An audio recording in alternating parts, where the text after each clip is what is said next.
Assalamu alaikum everyone. Today is the preparation class for your series test, and in today's lesson we will talk about all the chapters, the important points, important questions from the exercise as well as from the chapter. So be ready for that, and every chapter class will consist of 15 minutes. So let's start with the chapter 1. First of all, we will get all the outlines from the whiteboard. So we will cover the first outline, problem solving steps. Then we will go for flow charts. Then we will go for algorithms. Then we'll go for test data. Then verification and validation. And at the end, we will discuss about the identification and correction of error. So this is the outline we have to cover in today's class. So let's start from the book. I'm going to share my screen. Okay. Here you can see the problem solving topic. First of all, what is a problem? A problem basically is a statement which is having ambiguities. Problem कोई भी एक ऐसी चीज होती है जिसको हमने solve करना होता है और इसके अंदर जितनी भी एम्बिगिटीज हैं वो हमने सॉल्व करनी होती है, right?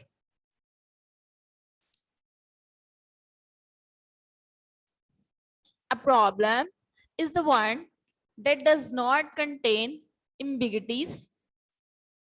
All the conditions are clearly specified and it has a clear goal. Means कि आपने सबसे पहले प्रॉब्लम को सॉल्व करना होता है, ठीक है, डिफाइन करना होता है. इस तरह से डिफाइन करना है कि उसमें कोई भी ब्लर चीज ना रहे. Everything should be clear. Means all the requirements, all the conditions, all the processing should be clear to everyone. And when it will be clear to everyone, then it will be easy to understand and to solve that specific problem. So how you can define a problem? So there are 3 steps you will go for. This is the strategy you have to follow. So first of all, you will go for gaining the background knowledge. सबसे पहला जो main step है वो यही होगा कि सबसे पहले कि आपने बैकग्राउंड नॉलेज का पता करना है.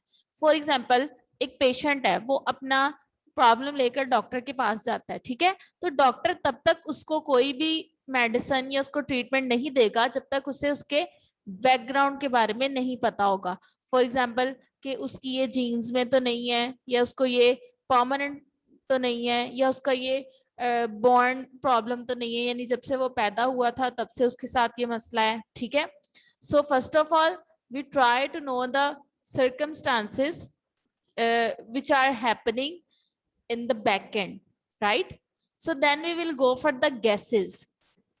Means you have to guess many solutions upon your past experience. आपने अगर पहले से कोई इस तरह का प्रॉब्लम सॉल्व किया है तो आप उसके गैसेस को सॉल्व करते हुए आप इस प्रॉब्लम को भी सॉल्व करने की कोशिश करेंगे. Then we will go for the picture. Picture speaks louder than words. इसलिए सबसे पहले किसी भी प्रॉब्लम को डिफाइन करने के लिए you have to draw a picture and fill the undefined information. Pictorial representation is the very important when you are solving or defining any problem. So Albert Einstein said, if I were given 1 hour to save the planet, I would spend 59 minutes defining the problem and 1 minute to solving it. Okay. So first of all, you have to define a problem. जब तक definition clear नहीं होगी तब तक आप उसको solve करने के लिए नहीं जा सकते, ठीक है. So then understanding the problem, second step आ जाता है, यानी कि आपने प्रॉब्लम को समझना है. इसमें प्रॉब्लम एनालिसिस आ जाता है, ठीक है. सबसे पहले आपने जब प्रॉब्लम को डिफाइन कर लिया है, फिर आप उसको समझेंगे कि आप उसको किस तरह से सॉल्व कर सकते हैं, कौन सी रिक्वायरमेंट्स एंड कंडीशन है जो आपको सॉल्व करनी. सो इसमें हम 5 चीजों को देखते हैं, 5 W's. What, who, why, when and where. यानी क्या प्रॉब्लम है, कौन इसको सॉल्व करने जा रहा है, इसको क्यों सॉल्व करना है, कब सॉल्व करना है और कहाँ सॉल्व करना है, ठीक है। So in this way we can define the problem, then we will go for the planning a solution. आपने सॉल्यूशन प्लान करना है, ठीक है, मींस के you have to plan that how you get a solution for a specific problem. So there are some rules. First of all, divide and conquer, means you have to divide your problem into smaller pieces, into smaller problems, so you can get the result. Then you go for the guesses, और फिर उन gases को check करेंगे और फिर उनमें जो mistakes होंगी उनको आप इम्प्रूव करेंगे। और ये एक आइटरेटिव प्रोसेस है, यानी आप चेक करते जाएंगे, मिस्टेक्स निकलती जाएंगी, फिर आप उसको ठीक करेंगे, फिर चेक करेंगे, फिर अगर कोई मिस्टेक होगी फिर आप उसे चेक करेंगे। So we can say the refinement is an iterative process. Act it out means you have to make a to-do list, to-do task, means what are the tasks you have to perform. Then here will be the prototype. Prototype means to draw a picture, pictorial representation of the solution, right? So now we will go for the candid solution. Candid solution basically means refer to the spontaneous and unplanned solutions, means there can be many solutions for a specific problem. Okay, so the many solution can call the candid solution, but you have to pick the best one as your strategy. Okay, and it is not necessary that candid solution is the actual solution of a problem. Basically they are the temporary solutions. Then you will go for the best solution. आप अपनी requirement check करेंगे, conditions देखेंगे और फिर अपनी conditions के according best solution उसमें choose करेंगे, ठीक है। Okay, now in this way our first topic has been covered. Now we will go for the flow chart. Flow chart क्या होता है जी? बेसिकली जैसे कि मैंने आपको बताया था कि पिक्टोरियल रिप्रेजेंटेशन करनी होती है किसी भी प्रॉब्लम के सॉल्यूशन की, तो फ्लो चार्ट उन स्टेप्स पर कंसिस्ट करता है जो हमने किसी भी प्रॉब्लम को लेकर करने होते हैं, ठीक है। जैसे कि मैंने आपको वो उस दिन फैक्टोरियल वाला या एलसीएम वाला प्रॉब्लम बताया था, तो सबसे पहले आपने अपना सॉल्यूशन प्लान किया, then we will go for the flow chart. तो इसी तरह से हम फ्लो चार्ट बनाते हैं, पिक्टोरियल रिप्रेजेंटेशन कुछ सिंबल्स को यूज करते हुए हम बनाते हैं। तो ये हमारे पास कुछ सिंबल्स हैं जिनके जरिए से हम फ्लो चार्ट बना सकते हैं, और मैंने इनके बारे में आपको बड़ी डिटेल से सारा कुछ समझाया हुआ है, ठीक है। Then we will go for the flow chart according to the smart syllabus. जो smart syllabus में given है वही हम करेंगे। जैसे कि अब इसको रिवाइज कर लेते हैं। This one, सबसे पहले एक फ्लो चार्ट बनाएंगे कि आपने सेल्सियस टेम्परेचर को फॉरेनहाइट टेम्परेचर में कन्वर्ट करना है। So first of all we will go for the formula के उसका फार्मूला क्या है। तो फॉरेनहाइट को जब भी हमने चेंज करना होता है सेल्सियस में, सेल्सियस को जब भी हमने चेंज करना होता है फॉरेनहाइट में, तो हम सेल्सियस को मल्टीप्लाई करते हैं 9/5 के साथ, 9 डिवाइडेड बाय 5 एंड उसमें प्लस कर देते हैं 32, ठीक है। Here is the formula. So first of all we will go for the start, then we input a number, then we will go for the formula in this way, and then we will print the output or the result. Okay, in this way we can draw the flow chart. So here are some examples flow chart you have to do. Okay, according to the smart syllabus. Then we will go for the algorithm. अच्छा जी, अगर हम एक movie की बात करें तो flow chart हमारी video है और एल्गोरिदम हमारी स्क्रिप्ट है, और स्क्रिप्ट जो है वो वीडियो के बगैर अधूरी है, मीनिंगलेस है, और जो वीडियो है वो स्क्रिप्ट के बगैर इम्पॉसिबल है उसको बनाना, ठीक है। तो इसी तरह से एल्गोरिदम हमारे पास स्क्रिप्ट है और फ्लो चार्ट हमारे पास मूवी है। तो जब भी किसी मूवी को आप क्रिएट करते हैं तो first of all you have to create the script, ठीक है। So we can say that algorithm is a step of steps to solve a problem. ये एक ऐसा स्टेप है जिसमें आपने बहुत सारे स्टेप्स जो भी प्रॉब्लम को सॉल्व करने के लिए आएंगे आपने उनको क्लियरली डिफाइन करना है in a natural language. In the example we can see here is the algorithm for preparing tea. So first of all, we will start, take a kettle, and then we will process, means pour water, pour the kettle on fire like this, add sugar and milk, wait till it boils, remove the kettle from fire. So in this way, we can define an algorithm. So these are the examples algorithm you have to do for your exam. You have to prepare for your exams. Okay. Now we will go for the test data. When we go for a problem, when we are solving some problem, it is really important, very, very important to test it out. For example, means ke to test whether the solution is correct or there are some mistakes. आपने check करना है कि आपकी जो solution बन रहा है वो बिल्कुल ठीक है या नहीं, ठीक है? तो इसको हम different inputs देकर चेक कर सकते हैं. उसके बाद आ जाती है जी हमारे पास verification and validation. Verification means ये होता है कि आपका जो प्रॉब्लम है वो आपको रिक्वायर्ड रिजल्ट, मतलब आपको वो उसके मुताबिक रिजल्ट दे रहा है या नहीं जिस प्रॉब्लम के लिए आपने उसको डिजाइन किया था, ठीक है? और वैलिडेशन में हम ये चेक करेंगे कि आपका रिजल्ट करेक्ट है या नहीं. वेरिफिकेशन में हमने जस्ट ये देखना है कि क्या वो रिजल्ट दे रहा है, चाहे वो जैसा भी हो, सही या गलत. हमने ये देखना है कि क्या उसकी आउटपुट आ रही है. और वैलिडेशन में हम ये देखेंगे कि क्या वो आउटपुट सही भी है या नहीं. उसके बाद जी हम आएंगे identification and correction of errors में. जैसे कि मैंने आपको टेस्ट डाटा में बताया we have to identify the root cause of failure and then we will go to correct it, right? So we can adopt many strategies. For example, here is a trace table in which we can check the algorithm by the steps and counting the inputs, or we can use the invalid input for invalid data input for testing. हमेशा हम उसको गलत input देकर भी check करेंगे क्योंकि आपका programme, आपका एल्गोरिदम तभी एफिशिएंट होगा जब वो गलत इनपुट पर भी कोई ना कोई आपको रिजल्ट देगा, ठीक है?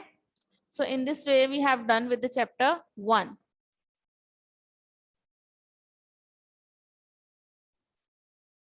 Okay guys, now we will go for the chapter number 2, which is the binary system, and I'm going to share my screen so we can revise. So here is the chapter number 2. So number system, what is number system? जैसा कि हम सबको पता है computer basically works with the digital numbers 0 to 1 in binary, right? So जब भी हम कोई भी प्रॉब्लम सॉल्व करते हैं तो हमने न्यूमेरिक डाटा को फर्स्ट ऑफ ऑल बाइनरी में चेंज करना होता है. Then we will go for the processing in the computer. Computer जब भी कोई डाटा रिसीव करता है तो उसको सबसे पहले बाइनरी में चेंज करता है, फिर उसको सोल्यूशन में लेके आता है. तो what is the decimal number? Decimal number basically हम डेली लाइफ में यूज करते हैं और ये वो वाले नंबर्स होते हैं जिनकी बेस 10 होती है, and we can say the limit is 0 to 9, right? And then we will go for the binary. Binary system basically consists on 0 to 1, which is having the base 2. And digital computer इस system को use करते हैं किसी भी data को store करने के लिए, ठीक है? Hexadecimal system are 16 numbers in the total. 0 to 9 same होता है और फिर जब 10 से स्टार्ट होगा तो हम उसको A बोलेंगे. A for 10, B for 11, C for 12, D for 13, E for 14 and F for 15. And the limit is 0 to 15, from 0 to 15. Okay, now we will go for the conversion of these number system. Then how we can convert the number from one number system to another. Like first of all we have to go for the decimal to binary and binary to decimal. अच्छा जी, अब हम सबसे पहले देखेंगे कि किसी भी decimal number को हम बाइनरी में कैसे चेंज कर सकते हैं, ठीक है? तो डेसिमल को हम चेंज कर सकते हैं जी बाइनरी में उसको 2 के साथ in the LCM way. We continue dividing the by 2 until we get the 0. जब तक हमारे पास 0 नहीं आ जाता तब तक हम इसको डिवाइड करते रहते हैं, ठीक है, इस तरह से। और फिर जो हमारे पास रिमाइंडर्स बच जाता है वो हमारी बाइनरी बनती है, ठीक है। और इसी तरह से हम बाइनरी से डेसिमल में भी चेंज कर सकते हैं। उसका तरीका ये है कि you have to multiply it with the 2 means 2 binary number system, and then you will add all the results, and then you can go for the final answer, which is having the base 2. And you start to putting the base in a backward way, means from the last you will start taking the 0 and you will increment it step by step. पहले step में 0, then 1 2 3 4 5 6. So in this way you can convert. Now we will go for the decimal to hexa and hexa to decimal. Decimal number को आप hexa में कैसे change कर सकते हैं? वही वाला मेथड है कि you continuously dividing with two the number with zero and when what will be the remainder, it will be the hexadecimal value of that specific decimal number. और इसी तरह से आप हेक्सा से डेसिमल में भी चेंज कर सकते हैं. From the like the previous method, you have to multiply with the 16 and you will put the power in the backward position, and after getting the result here will be the decimal value of the hexadecimal number. Okay, now we'll go hexa to binary. So here is the table. ये वाला table जो है ध्यान से समझें, इसमें क्या होना है. First of all, you will take 4 rows, 4 columns, right? In the first row, इस वाली में आपने 8 दफा 0, 8 दफा 1 लगा देना है. दूसरी वाली में 4 दफा 0, 4 दफा 1, 4 दफा 0, 4 दफा 1. थर्ड रो में 2 दफा 0, 2 दफा 1, 2 दफा 0, 2 दफा 1.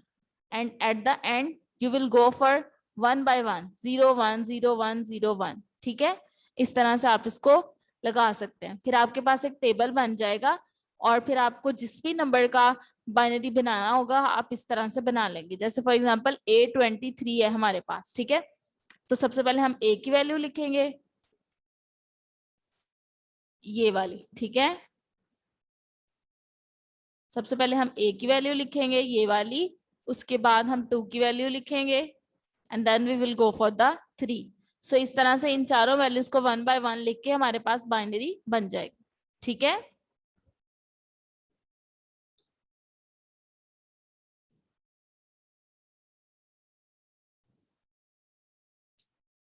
और इसी तरह से हम बाइनरी टू हेक्सा भी चेंज कर सकते हैं by pairing. Now we will go for the memory and data storage, that how the data stores on the computer. It means computer memory is any physical device capable of storing data. जैसा कि हम छोटी classes में भी पढ़ते आ रहे हैं कि कंप्यूटर मेमोरी की 2 टाइप्स होती हैं, प्राइमरी और सेकेंडरी, जिसको हम रैम और रोम भी कहते हैं. ठीक है, और जो रोम होती है वो वॉलेटाइल मेमोरी होती है, मींस इसमें डाटा स्टे नहीं करता. जब तक आप काम कर रहे हैं तब तक इसमें डाटा स्टे करेगा, जैसे ही आप अपना प्रोसेस एंड करेंगे डाटा लॉस्ट कर जाएगा. लेकिन जो सेकेंडरी मेमोरी है मींस नॉन वॉलेटाइल, तो उसमें आपका डाटा हमेशा रहेगा. बेशक आप अपने कंप्यूटर को ऑफ भी कर दें but the data stay away. So here is the diagram. This is the RAM and this is the ROM. ROM can be any hard disk, CD, USB, you can say. Okay, now we will go for the data representation in computer memory. जो data है वो computer memory में किस तरह से save होता है. ठीक है, तो here are some characters with the description and they having the code. Okay, और हमें पता है कि जो कंप्यूटर है, कंप्यूटर में डाटा हमेशा बाइनरी सिस्टम के थ्रू ही स्टोर होता है. उसके बाद जी हमारे पास आ जाती हैं storage devices.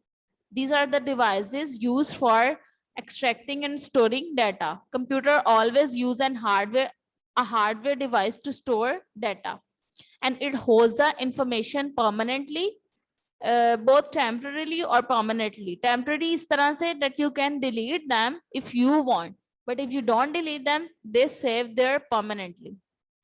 Okay, here are some example like RAM, hard disk, CD, USB flash drive. So here are the memory and the difference between the memory and storage. जैसा कि मैंने आपको बताया, memory में data stay नहीं करता, storage में data stay करता है for the long time. Memory temporary है, storage permanent है. Memory size में कम होती है, storage ज्यादा होती है. Memory high speed होती है, storage low speed होती है. And memory को primary memory कहते हैं, storage को secondary memory कहते हैं. ठीक है? Okay, here is the measurement size of the computer memory. एक बिट जो है उसकी वैल्यू 0 या 1 हो सकती है. बिट को हम दो वैल्यूज में शो करते हैं, on end of. 0 for the of and 1 for the on. ठीक है. और उसके बाद आ जाता है जी बाइट.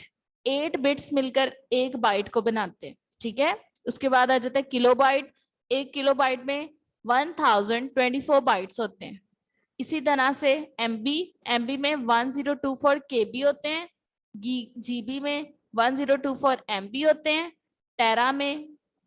टेराबाइट में 1024 जीबी होते हैं और पेटाबाइट में 104 टीबी होते हैं. 1024.